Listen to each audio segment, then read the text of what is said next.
c'est la Minute Pia Pia. Bonjour, bienvenue à la Minute Pia Pia, c'est Félicité. Comment allez-vous? J'espère que vous allez bien, j'espère que les choses se passent bien pour vous. Je sais que nous vivons une période exceptionnellement difficile, tendue et stressante dans le monde entier. Je suis aussi consciente que pour certaines personnes, ça n'est juste qu'un stress de plus et que d'autres ont des situations qui de toute façon étaient déjà préoccupantes avant. Donc, nous allons aborder justement la question de l'alignement.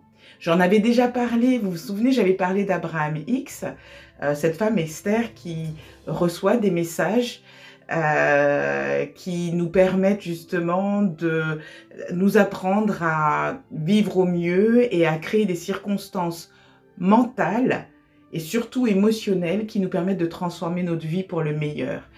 Cette femme, à travers Esther, nous avons découvert ce que maintenant tout le monde appelle la loi de l'attraction et qui a été déployée sous des aspects différents et très très variés par de multiples orateurs, femmes, hommes, à travers le monde. Mais c'est une des premières personnes qui a reçu ce message et qui l'a transmis au monde. Donc je continue très souvent à écouter les conférences qu'elle donne et les séminaires qu'elle fait. Parce que, bon, ça n'est pas elle qui parle, hein, je parle bien, ce sont des êtres non incarnés qui parlent à travers elle et qui ne nous veulent que du bien et qui, pour moi, sont vraiment d'inspiration divine. Alors, vous les appelez les anges, vous les appelez comme vous voulez. Peu importe, ils ont aidé des gens à vivre vraiment une vie meilleure et à devenir aussi des meilleures personnes en le faisant. Ce qui est un bienfait pour tout le monde, on y gagne tous. Donc l'alignement, qu'est-ce que c'est? L'alignement, j'en avais déjà parlé, c'est comme une radio. Vous voulez écouter, je sais pas moi, Radio France Internationale, vous n'allez pas utiliser le canal de Europe 1. Bon, c'est ça l'alignement, c'est-à-dire que du coup, si vous voulez avoir un nouvel appartement, une nouvelle maison dans laquelle vous allez vous sentir mieux, vous n'allez pas vous aligner sur une mauvaise baraque. Mais pourtant, qu'est-ce qu'on fait en général? On veut, je continue avec l'exemple de la maison, parce que c'est un exemple qui ne crée pas trop de contraste. Hein. Alors, on veut une nouvelle maison. Je veux une nouvelle maison. Je veux une maison avec un jardin. Je veux une maison où le voisinage est agréable, où j'ai beaucoup de lumière, où voilà, mes animaux, mes plantes se sentent bien. Ok. Et au lieu de là, ça, qu'est-ce que je fais? Comme beaucoup d'humains, eh bien, je commence à me plaindre de là où je vis actuellement. Oui, je veux une maison, une nouvelle maison, parce que franchement, là où je suis, c'est ci, c'est ça, les voisins, le bruit, l'emplacement, pas de place pour se garer, enfin, papa. Vous avez compris le truc? En faisant ça, qu'est-ce que j'entretiens? J'entretiens l'énergie de la place négative et non pas l'énergie de la place positive. Autrement dit, je suis alignée sur ce qui ne va pas et pas sur ce qu'il faudrait pour que j'aille bien. Donc mon émotion, quand je parle de cette sacrée place dans laquelle je suis, est une émotion qui, au niveau vibratoire, donc au niveau alignement, me place très très loin de ce que je souhaiterais réaliser. Mais que me dit la loi de l'attraction? Peu importe ce que vous dites, peu importe les mots, c'est la vibration, l'émotion derrière les mots qui va être traduite de façon matérielle dans votre vie. C'est ça qui va se produire. Donc de dire que je veux une nouvelle maison, si ça agréable, et de dire ouais parce que là où j'habite, franchement, tatati, là où l'émotion est extrêmement forte et puissante et marque l'inconscient et marque l'éther, c'est l'émotion négative. Donc qu'est-ce que l'univers reçoit, le cosmos ou Dieu comme message? C'est, purée, elle s'est alignée sur une émotion négative. Donc, on va lui envoyer tout ce qui vibre à cette fréquence. Donc, le voisin va être encore pire que tout. Vous allez avoir des problèmes de plomberie, peut-être l'électricité, peut-être que le facteur, il se trompe. Au lieu de vous donner un colis, il vous donne pas le colis, vous recevez un autre truc alors que la poste est à côté, vous étiez sur place, vous ne comprenez pas. Enfin, plus vous entrez dans cette énergie négative, plus vous entrez dans ce qu'on appelle ce cercle vicieux, plus effectivement les événements vont être de plus en plus négatifs parce qu'au niveau alignement, vous êtes aligné sur cette fréquence qui provoque ces émotions négatives. Alors, l'alignement, ce que vous disait Abraham, c'est penser à des choses positives Et c'est là que les problèmes commencent. Parce que quand vous dites ça à quelqu'un qui a des soucis, et je vous l'ai dit plein de fois, ne vous amusez pas à faire ça. Si quelqu'un est dans la mouise, c'est pas le moment de lui dire pense à des choses positives. Ça, c'est niet.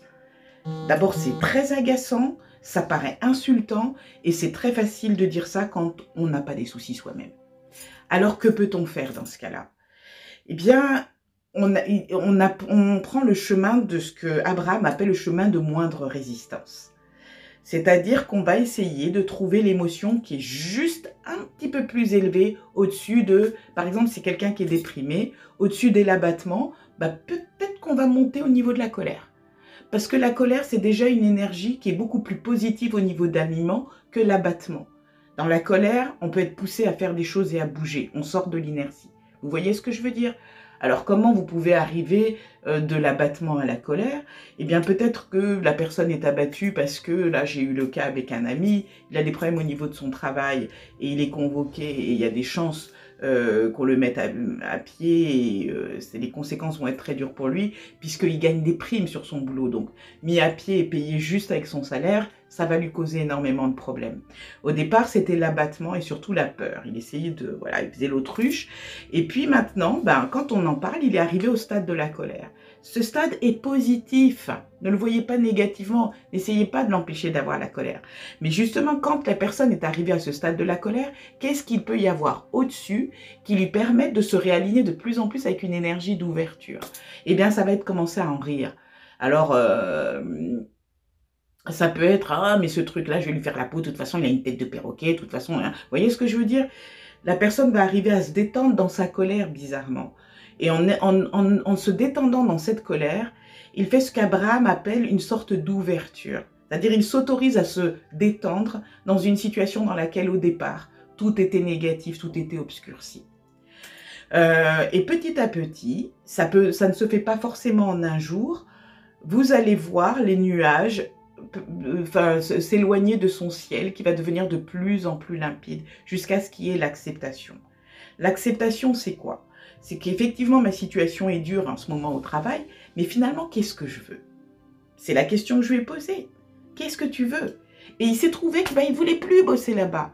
Il me dit, ça fait des années que je ne veux plus bosser. Je ne les supporte plus. J'ai dit, c'est eux que tu ne supportes plus ou le travail? Mais c'est un travail de dingue. Et puis, j'en ai marre de travailler la nuit. Moi, je veux travailler le jour. Je ne peux rien faire, je ne profite pas de ma vie. Bah, n'est-ce pas qu'on avait la réponse? Donc, je lui ai dit, alors, qu'est-ce que tu veux? Et il a dit, voilà, je suis bon dans tel domaine. Et je pense que je pourrais tout à fait commencer à démarrer mon entreprise dans ce travail. Et il a pris la décision. Finalement, c'est lui qui a pris la décision d'avoir une discussion justement avec le patronat par rapport à ça, pour essayer de négocier un licenciement à l'amiable qui lui permettra de monter son entreprise. Et pouf, tout s'est ouvert. Il s'est autorisé. Il s'est autorisé à sentir mieux. Il était finalement en alignement avec ce qu'il voulait. Maintenant, on verra ce que ça va donner, parce que c'est assez récent, mais je peux vous dire qu'il va beaucoup mieux. Qu'il a pris du recul sur sa situation et il essaye juste de respirer pour trouver l'inspiration. Maintenant qu'il sait ce qu'il veut faire, il a ouvert la porte pour laisser venir les idées. Alors ça, c'est de l'alignement. Ça, c'est fantastique. Et je peux vous dire, lui, il ne le sait pas encore, que ça va le mener très loin s'il continue comme ça. Et c'est une personne qui a déjà un certain âge. Il n'y a pas d'âge pour retrouver l'alignement. C'est la même chose dans toutes les circonstances de votre vie. Je vous avais déjà donné un petit truc sur la vidéo d'avant. Vous vous rappelez, le journal des bonnes nouvelles, où on écrit tous les soirs au moins 5 choses positives qui nous sont arrivées dans la journée. Moi, maintenant, j'arrive à presque 10 trucs, tellement je note même les moindres petites choses. Et ça fonctionne. Faites-le, je vous assure, ça fonctionne. Il m'arrive de plus en plus de choses sympas. Mais de plus en plus, ça n'empêche pas les choses moches d'arriver. Mais ce qui m'amuse maintenant, c'est que quand les choses moches arrivent, je me pose et je dis cette phrase bizarre. Je dis « changement d'histoire ». C'est-à-dire que dans ma tête, je change tout ce que je viens de voir.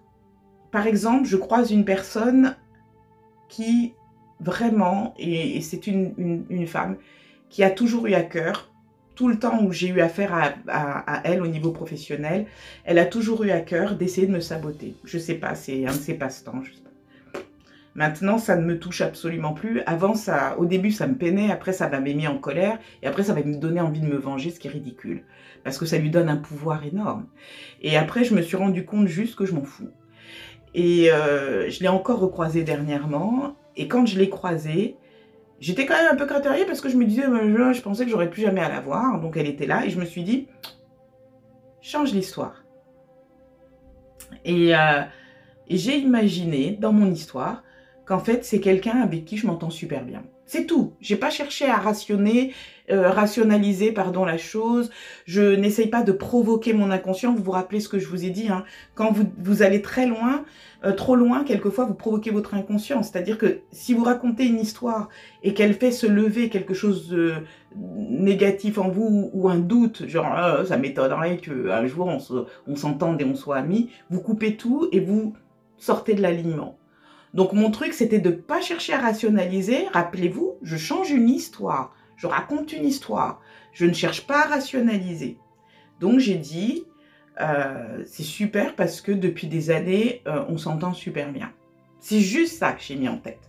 Et j'ai senti qu'à l'intérieur de moi, il y a quelque chose qui s'évanouissait. Je me suis sentie beaucoup mieux. Je venais de faire tomber un mur. Je venais de me réaligner avec mon être intérieur, mon être divin, ce que les gens appellent le Christ en moi. Hein, j'ai réveillé cette énergie-là, et c'est cette énergie-là qui a permis de transformer la circonstance. Alors, est-ce que cette dame est devenue merveilleuse avec moi par la suite? Je ne l'ai pas recroisée, donc j'en sais rien.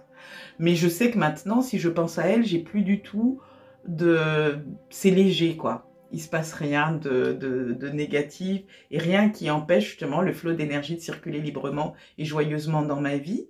Donc j'ai commencé à utiliser cette phrase, je change l'histoire sur des tas de choses. Ça fonctionne. Ça vous réaligne sur ce que vous voulez, vous. Ça vous permet de retrouver la maîtrise et le contrôle de votre vie.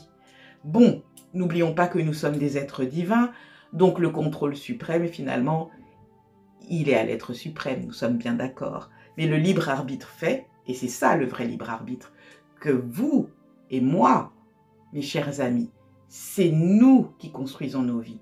C'est nous qui construisons les circonstances de notre vie. Et selon notre degré d'alignement, nous pouvons voir si ce que nous vivons, ce que nous expérimentons, correspond à ce que nous souhaitons pour notre vie. Si vous vous sentez mal à l'aise par rapport à ce que vous voyez de votre vie, ce que vous en avez fait, là où vous vivez, votre travail, vos amis, vos relations, etc., c'est vous qui n'êtes pas en alignement avec vous autres. Les autres, ils font ce qu'ils doivent faire pour être en alignement avec leur truc à eux. Donc si une personne vous cherche les noix, c'est parce que ça lui profite. Vous n'allez pas en vouloir à quelqu'un de faire quelque chose pour se sentir bien. Vous devez faire quelque chose pour vous sentir bien. Parce que vous avez de la valeur. Et non seulement vous avez de la valeur, mais vous avez le pouvoir sur votre vie. Et ce pouvoir qui vous avait été donné justement par l'Esprit divin, ce pouvoir-là vous permet d'avoir la vie que vous souhaitez vivre, la vie de vos rêves. Et la vie de vos rêves, c'est pas forcément avoir des Lamborghini, des yachts, des machins. On a vu que ces gens-là, des fois, ne parviennent pas non plus forcément au bonheur. La vie de vos rêves, c'est vraiment d'être en alignement avec ça, cet être divin qui est là et qui ne pense qu'à vous en termes de bonheur. Si vous poursuivez, vous savez, la poursuite du bonheur, au lieu si vous poursuivez l'idéal qui est de vous sentir bien, de faire des choses pour votre vie qui vous permettent de rayonner, de vous sentir bien, vous promener, aller nager, faire la cuisine, chanter, danser, jouer avec des enfants, jouer avec des animaux, vous occuper des plantes, décorer votre maison, tricoter, jouer aux boules avec des amis, allez, j'en sais rien, il y a beaucoup, vous voyez, il y a tellement de choses. Regardez un bon film, regardez des vidéos qui vous font rigoler, vous occupez de vous. vous occuper des autres, peut-être, je sais pas, maquiller votre grand-mère, faire les ongles de votre maman, j'en sais rien. Des choses qui vous permettent de libérer tous les blocages que vous avez à l'intérieur, parce qu'au lieu de mettre votre attention sur ce qui ne va pas, vous allez mettre votre attention sur ce qui vous fait du bien. C'est ça l'alignement. Et qu'est-ce que vous faites? Vous changez l'histoire. Voilà. Bah, écoutez, j'espère que j'ai été claire parce que j'avais l'impression que des fois je tournais un petit peu en rond, mais j'ai vraiment fait selon l'inspiration. J'ai senti que c'était vraiment le sujet à aborder avec vous aujourd'hui. Je vous conseille d'essayer parce que franchement, ça donne des résultats. C'est presque magique, quoi. Vous vous dites, oh, c'est cool. Alors, je vous souhaite le meilleur. On se dit à bientôt. Portez-vous bien, prenez soin de vous.